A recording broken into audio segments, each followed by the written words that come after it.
네, 오늘은 사역의 원리, 위임, 나눔, 짊어짐이라는 제목으로 우리 말씀 보도록 하겠습니다. 아마 12월 달까지는요, 이 주제별 설교로 할 것 같아요. 우리 또 성탄절에는 성탄절 말씀을 나눠야 되고, 또 몇 주 안 되기 때문에 아마 1월부터 이제 성경책 하나를 정해서 나가고, 12월까지는 주제 설교로 또 이 시기에 합당한 말씀으로 우리 성도님들과 함께 나누도록 하겠습니다. 오늘은 위임과 나눔과 짊어짐이라는 말씀인데요. 자, 우리 미국 사람들이 만든 그 완벽한 목사상이 있습니다. 이 미국에서 나온 책인데 미국 교회 이야기예요. 책의 제목이 The Perfect Pastor입니다. 완벽 목사라는 책의 제목이에요. 완벽 목사. 자, 이 제목이 관심을 굉장히 끕니다. 그래서 한번 이제 보게 된 책인데요. 자, 목사가 목사 얘기하는 것은 상당히 불편합니다. 그렇지만은 또 제가 읽어야 되고 또 읽고 본받아야 될 부분이 있기 때문에 이런 목사상이 있기 때문에 또 받아들여야 될 건 있잖아요. 자, 내용을 보니까 이렇게 정리할 수 있어요. 5가지로 정리해서 좀 말씀을 드리면은요. 첫 번째는 설교는 이 말씀의 진리를 깊고 심오하게 전해야 되지만 어린아이도 이해할 수 있도록 그렇게 쉬워야 되고, 설교는 딱 10분 안에 끝내야 되고, 그 시간에 온 교인들이 메시지를 듣고 정말로 죽기까지 충성할 수 있는 그런 감동의 결단이 있어야 된다. 이렇게 얘기하고 있고요. 완벽 목사. 자, 그 다음에 두 번째는요. 사람들의 죄에 대해서는 정말로 가차없이 꾸짖지만 단 한 명이라도 마음이 상하거나 상처 주지 말아야 된다. 자, 그 다음에 세 번째는요. 아침 8시부터 교회 나와서 자정까지 목양실을 지키고 있어가지고 누가 찾아와도 영접하고 상담하며 하루에 20가정 이상 전화신방해야 된다. 이렇게 되어 있고요. 네 번째, 청소년들과 같이 뛰어노는 그런 뜨거운 열정이 있어야 되고, 대부분의 시간을 또 노약자와 또 이런 약한 분들과 함께 보내야 된다. 그 다음에 5번째는요, 교회의 작고 큰 모임에, 회의에 거르지 않아야 되고, 참석하고 또 참관해야 되고, 동네에 믿지 않는 사람들이 모였을 때, 거기 가서 또 전달할 수 있어야 된다. 자, 이것이 이제 미국 교회, 진짜 이렇게 하는지 모르겠는데, 더 퍼펙트 페스터라는 책의 내용입니다. 자, 그래가지고요, 여기 보니까 이제 한 교회가 정말 이런 완벽한 목사를 찾았대요. 자, 이 완벽 목사를 찾아가지고 그 목사님이 이제 부임을 했는데 한 달 만에 죽었다 그럽니다. 자, 근데 왜 돌아가셨는지 이유는 얘기하지 않고 있지만은 아마 과로로 쓰러진 게 아닐까라는 생각이 들어요. 자, 오늘 제가 이 말씀을 왜 드렸냐면요. 오늘 읽은 이 말씀, 이 모세에 대한 말씀을 보니까요. 이 모세의 모습이 정말 완벽 목사의 모습과 너무나 이제 비슷하구나라는 생각이 듭니다. 이 모세의 장인 이드로가 우리 딸하고 이 손자들이 잘 지내고 있나라고 해가지고 모세를 방문했어요.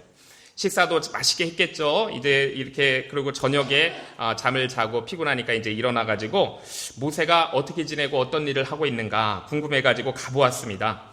자, 가보니까 막 기가 막힌 거예요. 자, 오늘 읽은 말씀 보면은 모세가 아침부터 저녁까지 자리에 앉아 있습니다. 그러니까 사람들이 얼마나 많아요? 사람들이 그 사이에 생긴 모든 다툼과 갈등 이거를 모세한테 다 가지고 와가지고 그걸 다 해결해 달라고 요구를 하는 거예요. 그러니까 정말 모세는 밥 먹을 틈도 숨 쉴 겨를도 없이 아침부터 저녁까지 일을 하고 있는 것입니다. 자, 그래서 이 장인이요 모세에게 자네가 어떻게 이렇게 일을 하고 있는가 하고 물었더니 모세가 장인한테 대답을 했어요. 사람들이 하나님의 뜻을 알려고 다 저한테 옵니다. 무슨 일이 생기든지 다 저한테 와요. 그래서 저는 이들의 문제를 해결하고 이렇게 재판을 해주고, 자, 그것이 어떤 원리에 의해서 그런 것인지 하나님의 규례와 말씀, 즉 율법을 일일이 한 명씩 다 알려줍니다라는 거예요. 자, 그러니까 이 모습을 보고 있던 장인 이드로가 자, 이렇게 정말로 부지런하고 성실한 모세를 보고 아이고 잘하고 있네 라고 칭찬을 했을까요? 오늘 본문 17절에 이렇게 얘기합니다. 내가 하는 것이 선하지 못하도다. 자, 좀 더 쉽게 얘기하면 내가 하는 것이 옳지 못하도다 이렇게 얘기한 거예요. 자, 이 말이 이제 뜻이 무엇인지 궁금해가지고 한번 원문을 한번 찾아보았는데요. 시브리 원문에는 뭐라고 되어 있냐면은 선하지 못하다, 옳지 못하다, 이것이요 로토브 이렇게 되어 있습니다. 로토브. 토브라는 카페도 있고 그렇더라고요. 로토브. 로는 이제 영어로 바꾸면 not이에요. not이고 토브는 good입니다. good. 그러니까 로토브는 뭐냐면 not good 이런 것이죠. not good. 자, 우리가 이제 배우들이 연기할 때 이 감독이 배우의 연기가 마음에 들지 않으면은 NG를 낸다 그랬잖아요. 그게 not good이에요. 2번 NG 내기도 하고 3번, 어떨 때는 20번, 30번까지 NG를 내가지고 마음에 들 때까지 이 굿이 나올 때까지 NG를 내는 거예요. 자, 지금 이 이드로가 모세에게 한 말이 not good, NG 이렇게 얘기한 것이죠. 자, 이걸 우리가 이제 이 모세의 성적표인데요. 우리가 모세의 성적표라고 생각하고 성적으로 따져보면은, 자, 우리는, 아이디 성적 받으면 A를 받아오길 원하잖아요. 자, 그런데 우리가 그 성적의 의미에 대해서 제가 좀 말씀드리겠습니다. A, B, C, D, F. 이렇게 5 그레이드가 있어요. 5 등급의 성적이 있는데, 이제 성적 규정에 보면은요, A가 무슨 뜻이냐면은요, excellent라는 뜻이에요. excellent. 그 다음에 이제 B라는 것은 그 성적 규정에 뭐라고 되어 있냐면 good 이런 뜻입니다. B를 받으면 good이라는 뜻이에요.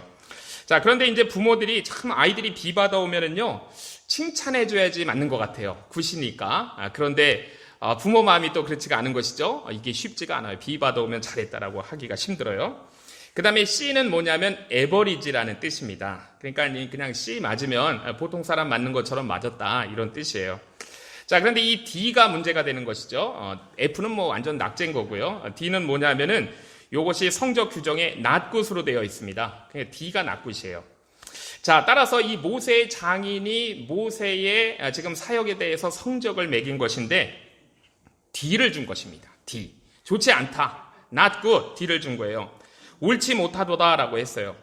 그래서 이유는 뭐냐면요. 도저히 혼자 할 수 없는 일임에도 불구하고 모세가 혼자 하고 있기 때문이에요. 그래서 D를 받은 겁니다. 자, 이러다가는 자네도 죽고 이 백성들도 다 망한다라고 얘기한 거예요. 자, 그래서 새번역 성경은요, 이 부분을 이렇게 번역했습니다. 자네 혼자서는 할 수 없네. 이렇게 번역을 했어요. 선하지 않다는 걸 자네 혼자서는 할 수가 없네. 자, 이 얘기가요, 모세가 귀담아 들어야 할 얘기였고요. 오늘 우리도 귀담아 들어야 할 얘기입니다. 자, 한번 따라해 주시면 좋겠습니다. 자네 혼자서는 할 수 없네. 목소리가 작으시네. 자네 혼자서는 할 수 없네. 예, 그렇습니다. 모세가 여기서 아주 중요한 것을 장인에게서 배우게 되는 거예요. 그러니까 이것이 뭐냐면 이스라엘의 중요한 리더십의 원리입니다. 모세가 이때 이걸 딱 배워가지고요, 이스라엘이 이제 앞으로 그 어려운 과정을 거쳐나가면서도 앞으로 계속해서 나갈 수가 있게 되는 거예요. 자, 그것을 조금 더 전문적인 용어로 말씀드리면은 위임과 나눔이라는 것입니다. 자, 위임과 나눔이라는 거예요. 자, 이 위임이라는 것은 델리게이션이라고 합니다. 내가 다 하는 게 아니라는 거예요. 사람들한테 위임시켜야 돼요. 일을 나누어줘야 된다는 것입니다. 나눔이라는 건 쉐어링이죠. 이때까지는 자기가 다 혼자 하고 있었는데 그러다 보니까 자기도 지치고 백성들도 만족하지 못해요. 가면 갈수록 백성들의 불만은 점점 더 높아지는 것입니다. 자, 그래서 이렇게 나눠요. 19절에서 20절에 보면은 모세가 직접 할 일이 있습니다. 모세가 할 일은 뭐냐면 규례와 율법을 가르치는 거예요. 하나님의 뜻이 무엇인지, 그 원리가 무엇인지 모든 백성들한테 이거를 잘 가르치는 거예요. 자, 하나님 말씀을 가르치는 것이죠. 그래서 하나님의 백성으로 어떻게 살아야 되는가, 하나님의 백성으로 어떤 길을 가야 되는가, 이걸 알려주는 것, 이것이 모세가 할 일이었습니다. 그리고 백성이 가지고 오는 모든 일들을 생각하면서 그 백성을 하나님 앞에 중보하며 올려드리면서 기도하는 일을 모세가 해야 되는 거예요. 자, 그러니까 말씀을 가르치고 또 하나님께서 그들을 위해서 하나님께 기도하는 이 중보의 기도 사역. 자, 그러니까 기도와 말씀, 이것이 모세가 담당할 일이었습니다. 자, 그 다음에 모세가 다음에 할 일은 뭐냐면요, 오늘 본문 21절에서 22절에 보면 사람을 세우는 것이었어요. 네, 사람을 세우라고 했습니다. 자네 혼자서는 못한다라고 얘기했어요. 자, 그래서 이때부터 1000부장, 그 다음에 100부장, 50부장, 10부장으로 나누게 되는 거예요. 자, 그래가지고 어떤 백성들 사이에 사건이 생기면은요, 모세한테 지금까지는 쪼로록 이렇게 달려왔는데 이제 먼저 10부장한테 가가지고 10부장한테 가서 해결을 하고, 10부장이 해결을 못하면 50부장에게, 그리고 50부장이 안 되면 100부장, 1000부장, 그래도 안 되면 이제 모세한테 직접 나가게 하라고 했어요. 그러니까 이 사안이 얼마나 중대한가, 사안의 중대성을 봐서 처리를 해야 된다는 것이죠. 자, 이렇게 되면은 자네의 짐이 가벼워질 것이고 백성들도 정말 기쁘고 행복하게 될 것이다 라고 이렇게 얘기를 했습니다. 자, 모세가 이 일을 했어요. 이 일을 해가지고 나중에는 지금 점수가 어떻게 나왔는지 우리가 말씀에 나오지 않기 때문에 잘 모르지만 처음에는 B를 맞았잖아요. 나굿에서 시작을 했는데 어쨌든 점수는 잘 모르지만 우리가 성경을 쫙 읽어나가면 이렇게 200만 명이 넘는 사람들, 이 광야 백성들이 그래도 이렇게 위임과 나눔을 통해 40년 광야 생활을 견뎌내고 가나안 땅으로 들어갈 수가 있었던 거예요. 자, 그리고 오늘 두 번째 읽은 본문이요, 사실 우리가 비슷한 경우가 바로 이 신약 성경에 나오고 있는 것이죠. 우리가 신약 성경에 가서 보니까 사도행전에 예루살렘 교회도 그랬어요. 자, 예루살렘 교회는 너무나 잘 되는 교회였습니다. 하나님의 성령의 역사가 나타나고 또 그러니까 교인들이 막 계속 늘어나요. 엄청나게 늘어납니다. 어떤 데는 3,000명이 오기도 하고 어떤 데는 5,000명이 막 오기도 해요. 그러니까 엄청난 규모의 완전 대형 교회가 된 거예요. 자, 그런데 사람들이 늘어나면 늘어날수록 그만큼 문제도 같이 늘어나는 거잖아요. 이 가지 많은 나무에 바람 잘 날 없다라는 그런 얘기가 있지 않습니까? 그러니까 우리가 이 출애굽기에서 모세만 힘들었던 게 아니고요. 자, 이 예루살렘 교회도 힘들었어요. 처음에 잘 나갔는데 조금 있다 보니까 교회에 많은 문제들이 생기기 시작을 합니다. 자, 그래서 그 대표적인 문제를 오늘 본문에서 우리에게 말씀하고 있는데, 자, 어떤 문제가 생겼냐면요, 교회가 잘하는 게 문제가 된 거예요. 잘하는 게 문제가 됐습니다. 자, 그러니까 언제나 우리가 이렇게 생각할 수 있어요. 나의 장점이 있고 우리 공동체의 장점이 있는데 이 장점이 문제가 될 수도 있는 거예요. 이 장점의 그 위기에 놓일 수 있는 것입니다. 예루살렘 교회가 정말로 잘했던 게 뭐냐면요, 이 교인들이 자기 재산을 다 팔아가지고 사도들 앞에 갖다 놓으면은요, 사도들이 그걸 가지고 그 당시에 생존 수단이 없는 사람들, 이 과부들에게 그거 돌보는 일들을 했어요. 과부들에게 그걸 나눠줬습니다. 이게 정말 예루살렘 교회의 유명한 일이었고 예루살렘 교회가 잘하는 일이었는데 이 잘하는 데에서 문제가 생긴 것을 오늘 말씀을 통해서 우리가 본 거예요. 자, 이 예루살렘 교회에 크게 두 종류의 사람이 있었습니다. 디아스포라, 즉 이 흩어져 있었던 이 유대인들이 이제 그리스도 안으로 들어와 가지고 이들이 이제 한 공동체를 이루었는데 이들이 쓰는 주 언어는 뭐냐면은요, 헬라어였어요. 그리스어를 쓰는 사람들이었습니다. 자, 당시 그 지역에 있는 유대인들은요, 어떤 말을 썼냐면 아람어를 썼습니다. 아랍어가 아니고 아람어를 썼거든요. 이 왜 아람어를 쓰게 됐냐면 이제 바벨론 포로로 가서 그들의 그 히브리 언어를 다 잊어버리고 그 지역에 쓰던 아람어를 가지고 와서 이 신약 시대의 이스라엘 백성들도 이렇게 쓰고 있었습니다. 자, 그래서 히브리파 사람들이 있었던 거예요. 그리고 12명의 사도들도 다 무슨 언어를 쓰냐 하면은 아람어를 쓰는 사람입니다. 자, 이 사람들이었어요. 다 사도들도 히브리파 사람들. 그러다 보니까 이 과부들에게 이런 구제 일을 할 때 이제 의도하진 않았지만은 소통의 문제가 있었겠죠. 그래서 헬라파 과부들이 늘 소외당하는 것처럼 느낀 거예요. 그래서 이 헬라파 사람들 전체가 난리가 난 겁니다. 왜 공정하지 못하냐? 왜 사람을 차별하느냐? 왜 우리한테는 돌아올 게 돌아오지 않느냐라고 이제 막 불만이 쌓인 거예요. 자, 이렇게 교회의 큰 장점이고 잘하는 일이었는데 이게 문제가 되었습니다. 그리고 어느 정도로 심각했냐면은 우리가 사도행전 6장을 보면은 간략하게 말씀하고 있지만 정말 심각하구나라는 걸 알 수 있어요. 말씀도 전할 수 없게 되었다 그러고 기도도 할 수 없게 되었다 그랬잖아요. 그러니까는 이건 뭐냐면은 교회의 모든 기능이, 중요한 기능이 정지됐다는 것입니다. 교회가 해야 될 일을 하지 못한다는 거예요. 자, 우리가 교회가 힘들고 어려울 때 우리가 지금 말씀을 전하지 못하고 기도를 못할 그 정도의 문제는 우리에게도 거의 있지 않거든요. 이거 굉장히 큰일 난 거예요. 자, 그래서 그들이 한 게 뭐냐면요.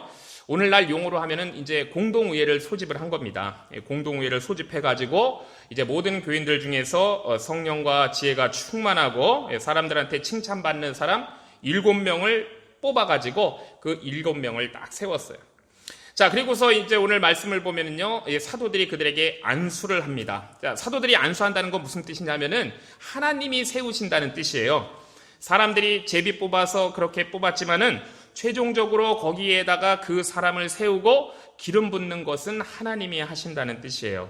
자, 그래서 이제 이 안수를 하고 난 뒤에 우리는 이제 사도들이 기도와 이제 말씀에 전념할 테니까 이제 여러분들이 교회에 생기는 그런 문제들을 잘 해결하고 잘 이렇게 교회를 섬기면서 봉사하며 나가라라고 그렇게 지시를 한 것이죠.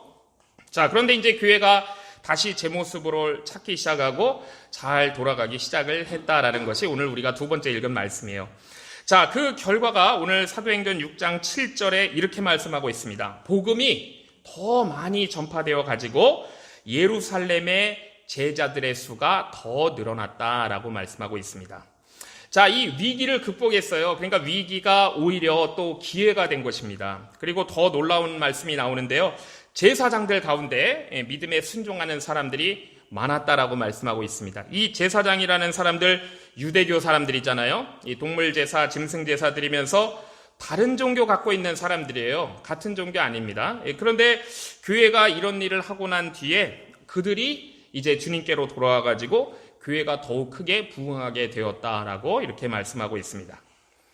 자, 우리가 이제 두 군데 말씀을 보았습니다. 출애굽기 말씀과 사도행전 말씀을 보았는데요. 이것이 바로 이제 교회가, 오늘날 교회가 직분자를 세우는 일들이에요. 우리 사도행전 6장에 나와 있던 예루살렘 교회가 문제를 해결하고 더 성장하기 위해서, 더 성숙하기 위해서 주님의 일을 하기 위해서 했던 것이 뭐냐면은 바로 위임과 나눔이라는 것을 한 것입니다. 자, 우리 교회도 이런 위임과 나눔이 잘 되어 있는 공동체다라고 저는 생각을 합니다. 제가 뭐 공식적으로 받은 건 없지만 그래도 간접적으로 주소록도 보고 또 구역 편성표도 보고 여선교회 편성표도 보고 그런 것을 보면서 여기에 위임과 나눔이 이렇게 잘 되어 있구나라고 제가 느꼈습니다. 적어도 조직도 상으로는 잘 되어 있는 거예요. 자, 우리 교회 우리 성도님들 잘 아시잖아요. 어떤 담임 목사가 강력한 리더십을 가지고 모든 정권을 다 이렇게 꽉 잡아가지고 휘두르고 마음대로 하는 교회 아닙니다. 자, 저는 제가 할 일이 있는 거고요. 우리 재직회도 있는 것이고 우리 권사님 또 집사님들도 있고 또 여러 기관과 부서들이 있고 또 팀들도 있는 거예요. 자, 그리고 교인을 담임 목사가 혼자 다 이렇게 보살필 수가 없잖아요. 그렇기 때문에 6개의 구역이 있는 겁니다. 6개의 구역이 있고 또 올해는 하나님께서 은혜 주셔서 이제 내년부터는 구역이 하나가 더 늘어야 돼요. 7개 구역이 있습니다. 거기에는 구역장이 있어요. 그리고 내년부터는 부구역장도 세우려고 하고 있어요. 자, 이걸 모세 때 이야기로 보면은요, 이 구역장 분들은 10부장에 해당하는 겁니다. 10부장들이 있는 거예요. 다 청지기들이죠. 자, 오늘 이렇게 우리가 말씀을 보면서 제가 이렇게 좀 우리 성도님들께 좀 강력하게 이렇게 권면을 해드립니다. 자, 우리 성도님들요, 다 청지기가 되셔야 돼요. 자, 제가 오랜 기간 동안 또 기도하면서 이렇게 권면해드리면은 그거 이렇게 승낙을 해 주셔야 됩니다. 자, 새해 2026년 교회 조직을 개편해야 되고 부서도 서로 만들고 그러면 일꾼들이 채워져야 돼요. 청지기를 세워야 돼요. 그래서 다음 주에는 오늘 설교하고 다음 주에는 이렇게 사역 지원서 같은 것도 뒤에 놓고 그 부서 새로 만들어진 데에 사역 팀장님들이 세워지면은 이제 거기에 부서원들도 채워야 됩니다. 자, 청지기가 되셔야 돼요. 왜냐하면 이 청지기가 너무나 귀한 거예요. 하나님께서 정말로 크게 칭찬하시는 일이고 하나님이 복 주실 일입니다. 자, 청지기들이 세워져야 돼요. 그래서 우리 연합교회는 위임과 나눔의 정신을 잘 반영하는 그런 성경적인 귀한 교회가 되어야 하는 것이죠. 자, 그리고 또 중요한 게 있습니다. 이렇게 위임과 나눔이 잘 이루어졌을 때 더 중요한 건 뭐냐면요, 그것을 짊어지는가가 더 중요한 거예요. 자, 위임과 나눔은 이루어질 수 있고 조직도상으로도 이루어질 수 있지만 더 중요한 것은 뭐냐면 그것을 짊어지는가입니다. 짊어지는가. 자, 짊어짐이 있어야 돼요. 위임과 나눔은 그 정신대로 반영하면 되고 이제 조직도 그렇게 세울 수 있지만 그렇기 때문에 우리가 정말로 한 분도 예외 없이 우리가 다 그리스도의 몸을 이루고 있는 지체들이잖아요. 그러니까 내가 들어가야 할 자리가 분명히 있는 거예요.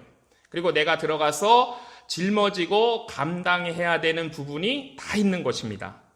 위임과 나눔은 조직상으로는 잘 되어 있는데 정말 그것이 모든 지체 한 분 한 분들에게 다 돌아가가지고 그 지체들이 전부 다 이 짊어짐을 감당하는가?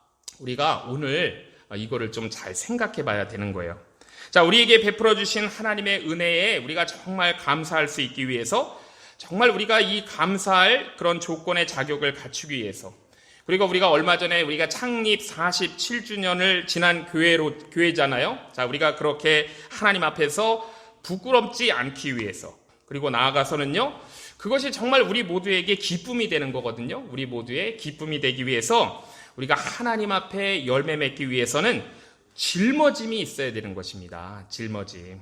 우리 에베소 4장 11절에서 16절 말씀 보면은 우리 수요 예배 때 이미 나누었던 말씀이에요. 거기 보면은 에베소 교회 상황에서는요, 이 직분자들의 그 이름들이 다양합니다. 뭐 사도도 있고 선지자도 있고 복음 전하는 자도 있고 목사도 있고 교사도 있고 그래서 오늘 현대 교회의 직분과는 이름이 달라요. 자, 지금 우리에게는 직분이 있기도 하고 또 교회로부터 공식적으로 받은 직분이 없을 수도 있어요.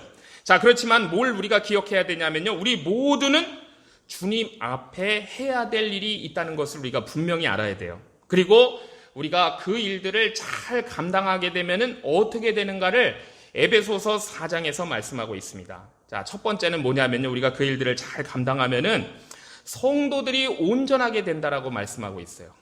그 짊어짐을 감당하는 사람도 온전하게 되고 주변에 있는 사람도 온전해지는 거예요. 우리가 성도지만요, 우리 다 부족한 사람들이에요. 우리 다 부족합니다. 그래서 온전하게 해줘야 되는 거예요. 나도 부족하지만 주변에 있는 사람들도 부족해서 서로 온전하게 해줘야 돼요. 자, 그럼 그걸 누가 해줘야 되는가? 여러분들이 해줘야 되는 거예요.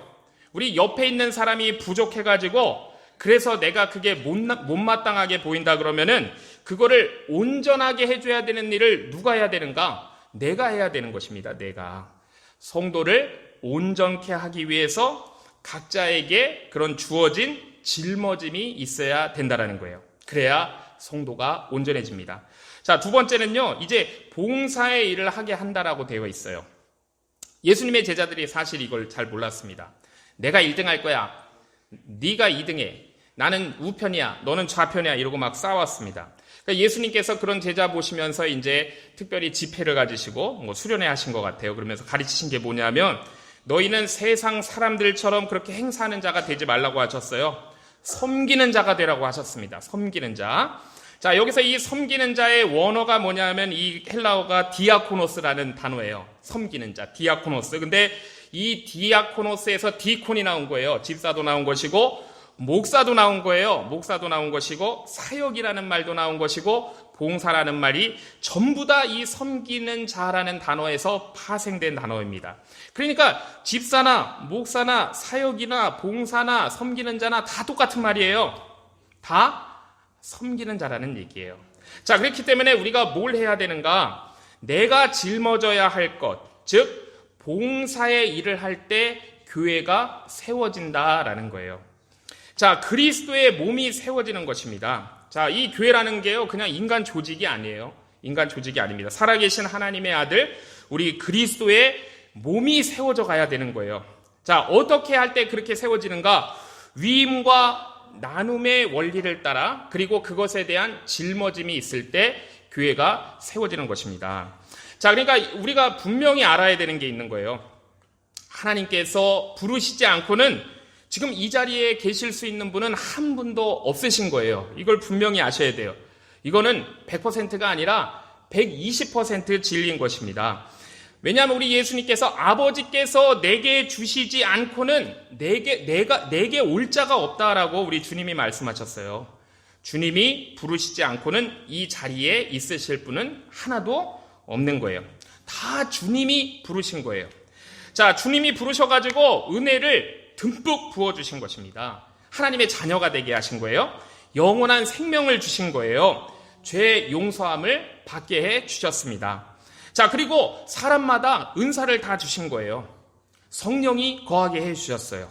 그리고 우리에게 필요한 것들을 공급해 주시면서 우리에게 많은 은혜를 베풀어 주십니다. 자, 이것이 우리를 부르신 목적이에요. 이것이 우리를 부르신 목적.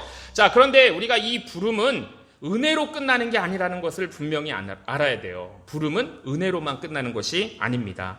자, 하나님이 부르셨어요. 그런데 하나님께서 부르신 것은 얘따 이 만나 먹어라 이렇게 만나 먹으라고 이 뭐 동냥하라고 이렇게 부르신 것이 아니에요.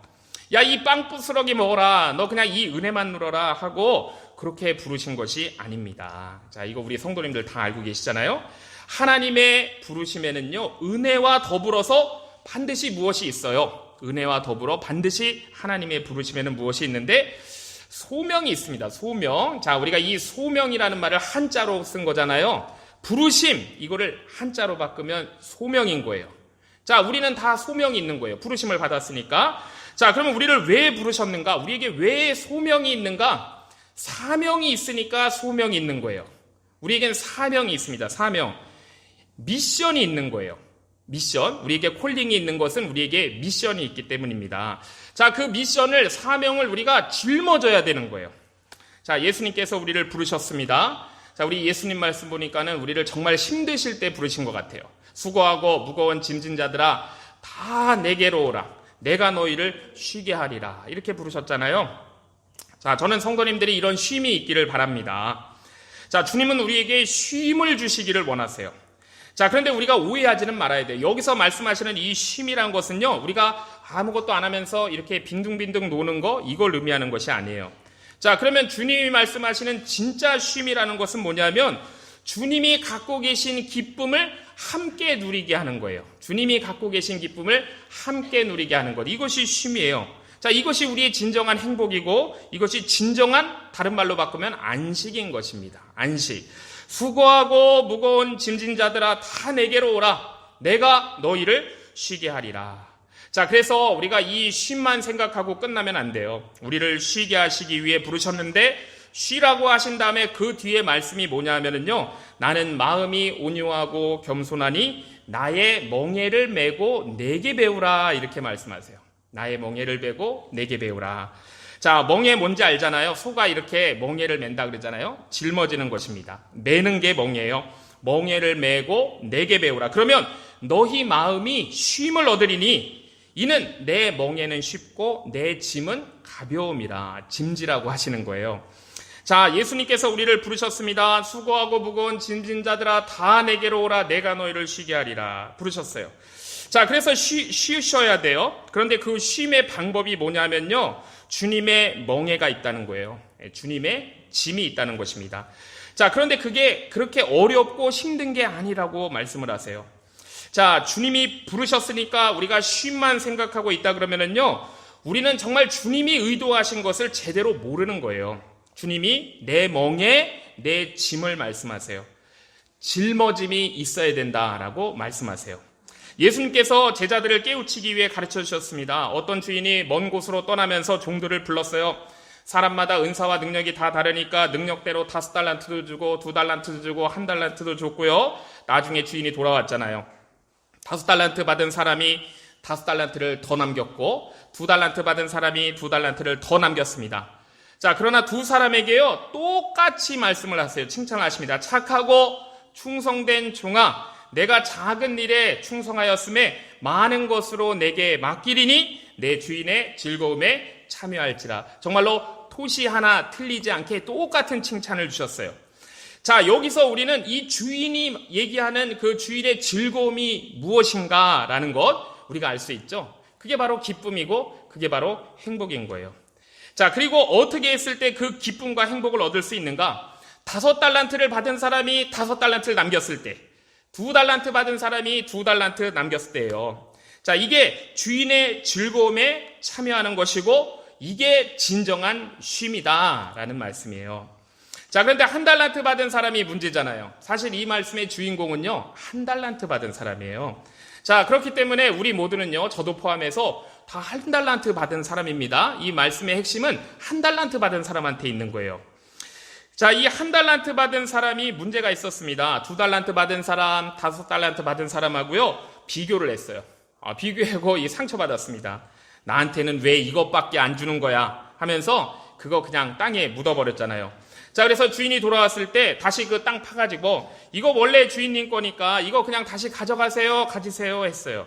그랬더니 칭찬받을 줄 알았는데 주인한테 칭찬받는 게 아니고 심한 꾸중을 받습니다. 게으른 종아, 이것도 아니고요, 악하고 게으른 종아라고 꾸중을 듣잖아요. 악하고 게으른 종아. 그래서 이제는 그는 이를 갈며 어두운 곳에 있게 됐다라고 말씀합니다. 주인의 즐거움에 참여할 수가 없는 거예요. 쉼을 얻을 수가 없는 것입니다. 자, 그렇기 때문에 우리가 어떻게 해야 되는가? 짊어짐, 이 짊어짐으로 말미암아 주님이 우리에게 그런 위임과 나눔으로 우리에게 주실 때 내게 주어지는 부분, 그러니까 하나님의 부르심 소명이 거기에는 다 사명이 있는 거예요. 예외가 없어요. 우리에게 맡기신 것이 반드시 있습니다. 한 달란트라도 있는 거예요. 자, 그걸 우리가 신실하게 감당할 때, 정말 이게 작은 것이라도 그거를 충성되게 감당할 때, 착하고 충성된 종아, 내가 적은 일에 충성했으므로 내가 많은 것을 내게 맡긴다라는 그 말씀, 그리고 그 뒤에 나오는 이 말씀이 바로 이것이 우리의 삶의 목적인 것이고, 이것이 우리 삶의 힘인 것이고, 이게 기쁨이고 안식인 거예요. 내 주인의 즐거움에 참여할지라, 감사와 기쁨과 행복과 쉼에 참여하라 라는 이런 말씀입니다. 자, 하나님께 진정한 감사가 우리 마음에서 우러나올 때는 어떤 때일까요?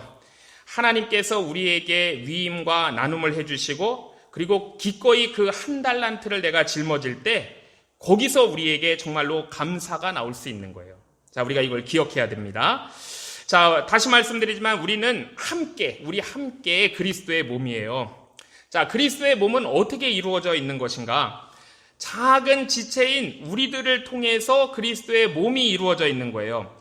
그래서 내가 그리스도의 몸이고 우리 성도님들이 그리스도의 몸이에요. 내가 교회고 성도님들이 교회예요.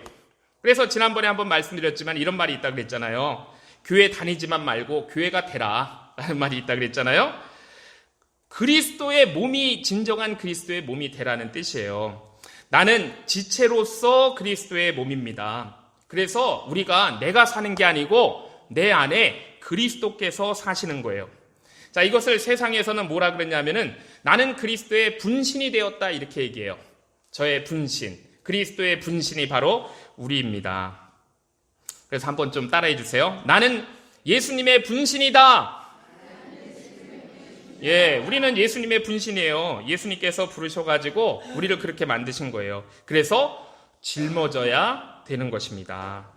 자, 그래서 1인 1사역이라는 그런 말이 교회에 많이 이제 돌고 있죠. 1인 1사역. 그 뜻이 뭐냐면 적어도 한 가지 이상 교회 사역을 해야 된다라는 것이 1인 1사역이에요. 이거는 직분자만 하는 게 아니고요. 우리 모두가 직분자라는 것을 우리가 알아야 돼요. 우리는 전부 다 청직입니다. 교회가 정한 어떤 공식적인 타이틀이 아니어도요, 우리는 모두 주님 앞에 직분자라는 걸 알아야 돼요. 그래서 우리가 한 가지 이상 사역을 반드시 해야 되는 것입니다. 나는 너무 바빠. 나는 건강도 안 좋아. 난 정말 못해. 이렇게 생각하시는 분이 있을 수 있어요. 그렇지만 오늘 제가 이 말씀 전하는 김에 맘먹고 말씀드립니다. 제가 평소에 말씀 안 드려요. 자, 이런 분들은요, 헌금이 사역이 되게 하세요. 내가 만약 정말 시간이 없고 할 수 없다 그러면 그만큼 특별 헌금을 내시면 돼요. 믿음의 분량을 따라 정성스럽게 하나님 앞에 드리시면 돼요. 자, 그러면 또 어떤 분은 나는 돈도 없고 나는 건강도 안 좋고 나는 아무것도 못해. 그런 분이 있을 수 있잖아요. 그런 사정이 있는 분 있잖아요. 우리 가운데. 저도 알고 있습니다. 그럼 그런 분들은 어떻게 해야 되는가? 기도를 하셔야 돼요. 기도가 사역이 되게 하시게 하면 돼요. 기도는 너무나 중요한 것입니다. 자, 이렇게 어쨌든 우리에게 위임과 나눔이 있고 그걸 짊어지는 사역이 우리에게 있어야 되는 거예요. 그래야 우리에게 진정한 기쁨이 있고 진정한 감사가 우리에게 나오는 것입니다. 자, 이 감사가 나온다는 건 참 좋다는 거잖아요. 이 좋다는 건 뭐냐면 하나님께서 우리에게 원하시는 것이 바로 그거라는 거예요. 그래서 주님이 우리에게 내 주인의 즐거움에 참여하라라고 하시는 것입니다. 그게 바로 주인의 즐거움, 하나님의 기쁨이 내 기쁨이 되는 거예요. 진정한 사귐이라고도 얘기할 수 있습니다. 우리 주님으로부터. 자, 이 즐거움에 참여하며 이제 감사할 수 있게 되는 거예요. 우리 연합교회 성도님들, 그래서 우리 2026년을 앞두고 있는데요. 정말로 제가 기도하고 있기는 한 분도 예외 없이 이런 감사가 넘쳐 흐르기를 원해요. 그런 주의 종들 다 되시기를 원합니다. 우리 모두가 주님 안에서 행복할 수 있게 되기를 주님의 이름으로 축복합니다. 우리 찬송가